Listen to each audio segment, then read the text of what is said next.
Bonjour, bonsoir à tous et bienvenue dans Question Science. Petite explication.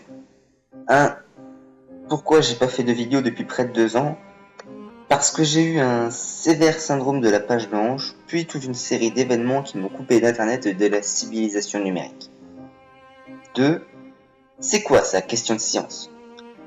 Alors Question de Science, c'est une idée à la noix qui m'est venue en regardant un autre youtubeur. Un gars qui fait des vidéos géniales sur des sujets qu'on aurait plus entendus en fac de sciences que sur la toile. Et quand il a demandé pourquoi la Terre tourne autour du Soleil à des gens, j'ai entendu pas mal de bêtises et pas mal de je ne sais pas. Mais revenons à nos moutons. Question de science, pourquoi la Terre tourne-t-elle autour du Soleil?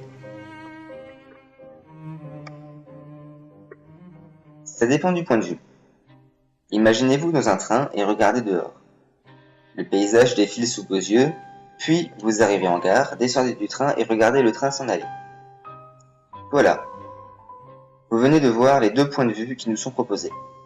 Le côté immobile, que l'on voit bouger, le paysage, et le côté mobile que l'on voit s'en aller, le train. Vous comprenez? C'est pareil pour répondre à cette question. Ce n'est pas parce qu'un objet donne l'impression d'être immobile qu'il l'est forcément. Dans notre cas, on peut remercier Galilée, Copernic et Kepler, puisque ce sont eux qui nous ont ouvert les yeux.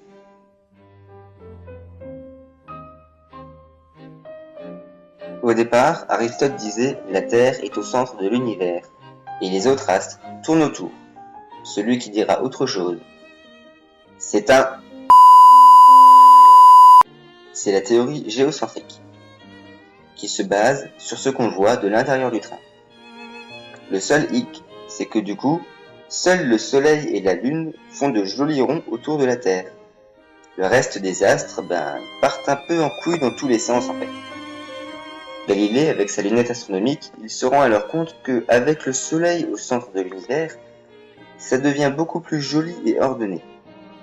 Mais comme il vit en Italie, soit il la ferme, soit il finit sur le bûcher. Les joies de la religion. Copernic prend alors les travaux de Galilée et finit par réussir à les démontrer mathématiquement.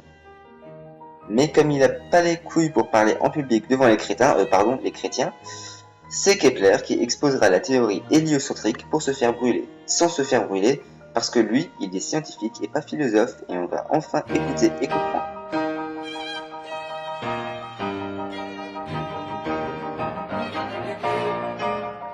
Grâce à la force centrifuge.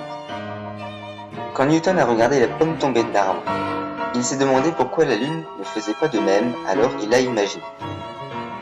Si je prends un corps, et que je le lâche, il va simplement tomber à la verticale juste au-dessous de ma main. Si je prends ce corps, et que je le lance, il va parcourir une petite distance, décrire un arc de cercle, et tomber un peu plus loin. Enfin, si je prends ce corps et que je le lance de assez haut et assez fort, il va retomber après avoir dépassé la Terre et continuera à tomber trop loin pour tomber sur le sol tant que rien ne l'arrêtera. Il ne le sait pas encore, mais il vient de comprendre la gravité, l'inertie et la force centrifuge. L'inertie, c'est une quantité d'énergie qui propulse un corps tout droit. La gravité, c'est ce qui fait que ce corps tombe et finit par décrire une courbe. La force centrifuge, c'est ce qui fait qu'un corps propulsé par son inertie cherche toujours à s'éloigner de la source de gravité qui l'attire. Enfin, l'orbite, c'est la ligne d'équilibre.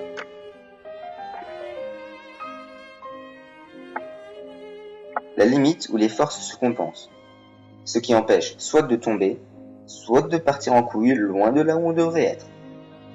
Le tout fait que les astres se tournent les uns autour des autres, plutôt que de se rentrer dedans, ou de, au contraire, s'éloigner les uns des autres. Voilà pour ma première question de science. C'est toujours un plaisir de faire des vidéos pour vous, c'est toujours un plaisir de vous demander de me donner vos idées, c'est toujours bon à prendre. Comme d'habitude, un pouce vert, un abonné, ça peut pas faire de mal. Moi je vous dis à la prochaine et ciao!